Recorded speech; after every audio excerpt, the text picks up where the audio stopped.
नमस्कार मंडळी, मी सच्या. मग मी गोंडपिंपरी दहीगावला जाऊन होतो, तर मला आता वापस चंद्रपूरला जायचं होतं. मग मी गोंडपिंपरीच्या बसस्टँडवर आलो आणि थोडा वेळ बसची वाट पाहत होतो. 6 वाजतापासून आलो होतो, पण जवळपास 1 घंटा झाला होता, पण बस काही येत नव्हती. मग मी वाट पाहता पाहता 7 वाजून घेतले. तेवढ्यात मग मला एक ट्रॅव्हल्स भेटली. मग मी चंद्रपूरकडे जाण्यासाठी निघालो.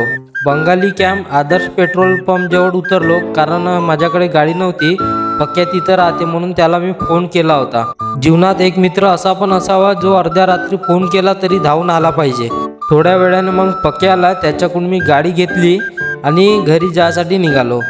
आता घरी जाऊन पण स्वयंपाक वगैरे करायचा होता, उशीर होत होता.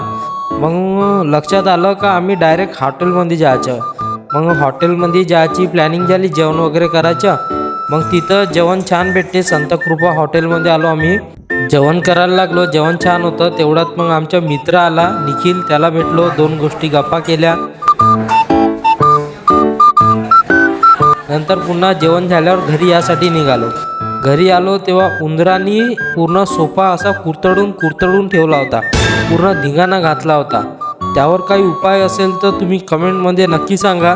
चला मंडळी, भेटूया पुढच्या व्हिडिओमध्ये. तोपर्यंत काळजी घ्या. ठीक आहे मंडळी, धन्यवाद.